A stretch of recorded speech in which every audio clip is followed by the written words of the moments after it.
System operation. First, untreated river water is poured into the container to represent the raw water source used in this project.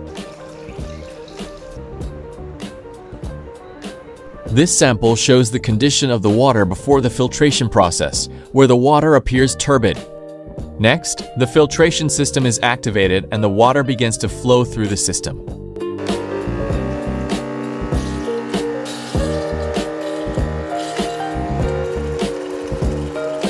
The water passes through multiple filtration stages to improve water clarity and quality.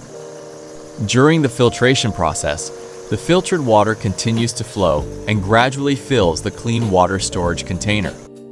As the water level reaches the non-contact water level sensor, the sensor detects the maximum level and automatically stops the water pump operation.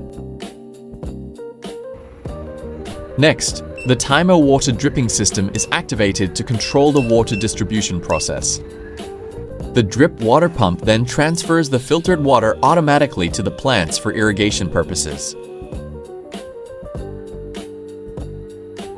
After the filtration process is completed, a water sample is collected from the clean water container for further analysis and testing. pH indicator test. Next, a pH indicator test is conducted to analyze the quality of the filtered water.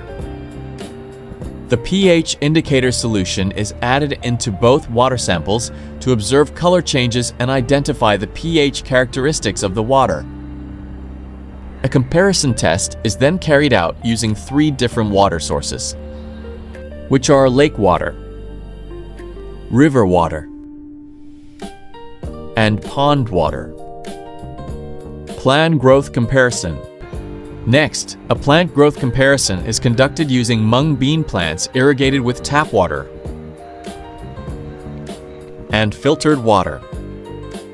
The results show that the plant irrigated with filtered water achieved better growth and reached a greater height compared to the plant irrigated with tap water.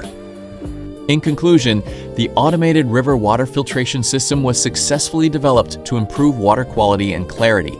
The developed system provides an affordable and practical solution for irrigation applications. Thank you for watching.